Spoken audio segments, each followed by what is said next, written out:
warahmatullahi wabarakatuh. Perkenalkan, nama saya Nurhalisa dengan NIM 105-641-113-119 dari kelas IP 4D. Baik, di sini saya akan menjelaskan tentang isu-isu keamanan di Asia Tenggara. Yang pertama adalah macam-macam isu keamanan. Ada isu keamanan tradisional, di mana ancaman keamanan tradisional atau traditional security ditafsirkan sebagai bentuk ancaman keselamatan negara pada aspek militer atau ancaman fisik saja yang bersumber dari luar.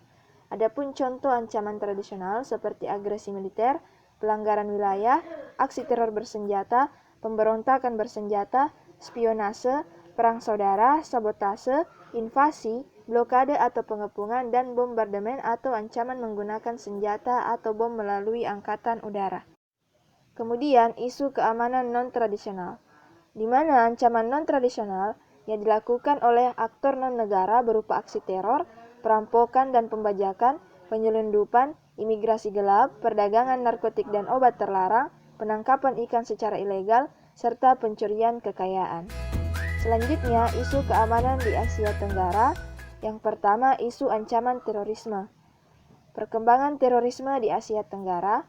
Pemerintah Indonesia mengakui adanya indikasi dan kecenderungan meningkatnya aksi terorisme di kawasan Asia Tenggara, termasuk Indonesia, sehingga memerlukan kesiapan yang tidak saja dari aparat keamanan tetapi juga masyarakat. Sejumlah indikasi yang disampaikan, yang pertama adalah berlangsungnya pengadilan terhadap mereka yang diduga kuat sebagai pelaku bom Bali. Kedua, persidangan tersebut Abu Bakar Bashir yang diduga terkait Jamaah Islamiyah. Ketiga, kaburnya terpidana teroris Fathurrahman Al-Ghazi dari penjara Filipina. Yang keempat, digelarnya operasi pemulihan keamanan di Aceh yang membuat GSA tertekan dan tercerai-berai. Kelima, para pejabat keamanan di Asia Tenggara mengatakan bahwa JI akan terus melakukan aksi-aksi baru. Dan yang keenam, sepanjang tahun 2003, di Indonesia masih ada aksi-aksi teror walaupun berskala kecil, seperti di dekat gedung PBB dan kompleks gedung DPR atau MPR. Kemudian, isu keamanan di Asia Tenggara. Yang kedua adalah krisis Rohingya di Myanmar. Etnis Rohingya merupakan penduduk minoritas Islam yang bermukim di Provinsi Arakan, kawasan barat laut Myanmar. Pasca kemerdekaan Myanmar, Rohingya memegang peranan penting dalam pemerintahan Jenderal Aung San di Myanmar. Adapun latar belakang konflik, yang pertama, etnis Rohingya memiliki status yang berbeda dibandingkan dengan etnis minoritas lain. Dua, etnis Rohingya dianggap sebagai imigran gelap dari Bangladesh. Tiga, etnis Burma di Myanmar tidak ingin bersaing dengan Rohingya di bidang perekonomian. Dan yang keempat, kecemburuan etnis Rakhine terhadap etnis Rohingya. Selanjutnya, isu keamanan di Asia Tenggara yang ketiga adalah masalah perdagangan manusia.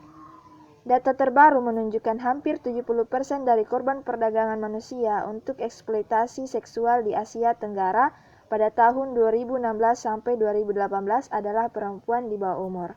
Di kawasan Asia Tenggara, kasus perdagangan manusia terutama telah melibatkan korban perempuan dari wilayah Mekong, beberapa negara di Afrika, Timur Tengah, Asia Tengah, Rusia, dan Sri Lanka.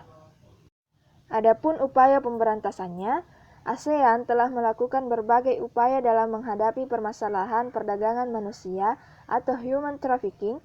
Beberapa upaya yang telah dilakukan yaitu pada tahun 2004 melakukan deklarasi ASEAN menghadapi perdagangan manusia terutama terhadap perempuan dan anak-anak, atau ASEAN Declaration Against Human Trafficking in Persons, particularly Women and Children.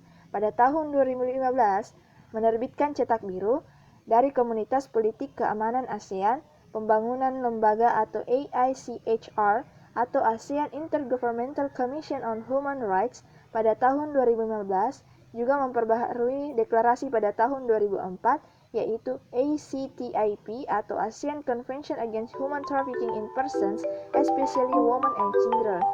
Kemudian adanya pembentukan Bohol TIP Work Plan pada tahun 2017 sampai 2020.